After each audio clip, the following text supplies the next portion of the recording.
এটা হলো সুস্বাদু সবজি। আর এই সবজিটা আমি ভাজি করার জন্য নিছি। আর সবজি বাজার এত দাম, সবজি বাজার অনেক দাম। এটা হলো বটবটি, এটা 80 টাকা কেজি এখন।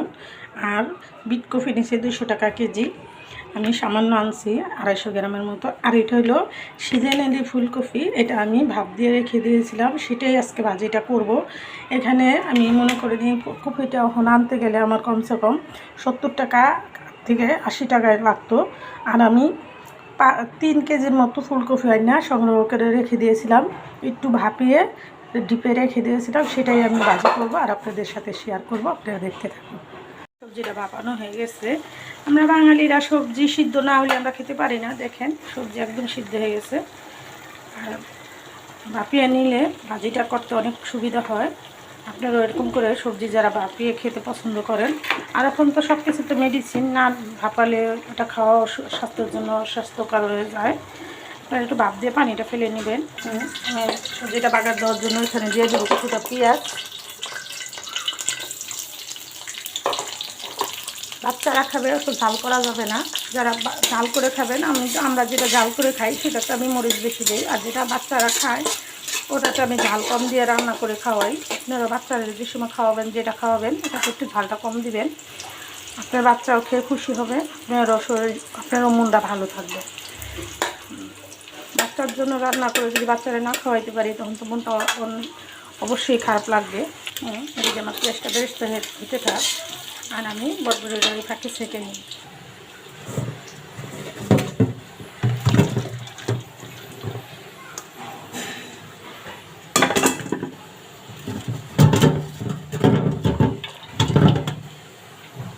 এই আমি এখানে একটু হলুদের ফাঁকি দিয়ে দিব এই তেলের মধ্যে, যেহেতু আমি সিদ্ধর সময় দিই নাই, এখন দিয়ে দিব। আর দিয়ে দিব কাঁচামরিচ কুচি, এই যে বেশি দিব না, অল্প।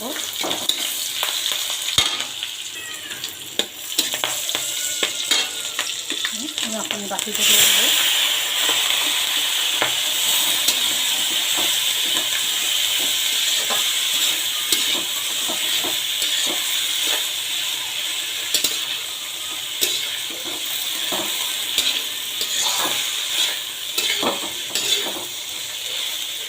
আমার এই ভাজিটা হয়ে গেছে। আমার ভাজিটা রান্না করতে 10-12 মিনিট কি 15 মিনিট সময় লাগছে, কিন্তু দেখেন কত সুন্দর একটা ভাজি রান্না করা হয়ে গেছে।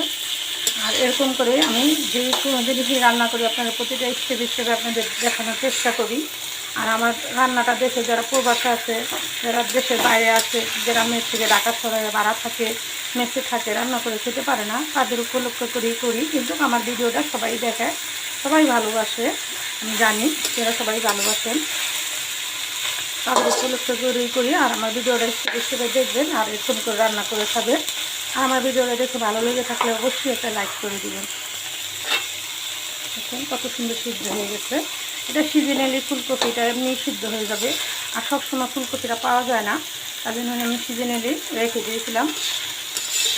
এটাই একটু ভাজি করলাম আর আপনাদের সাথে শেয়ার করলাম।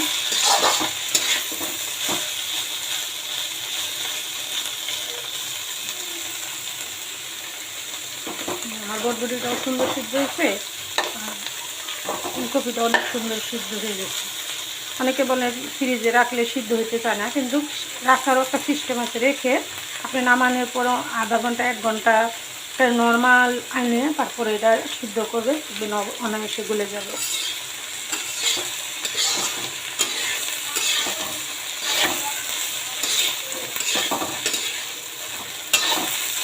ভিডিওটা আর বড় করলাম না, রেখে দিলাম। আসসালামু আলাইকুম।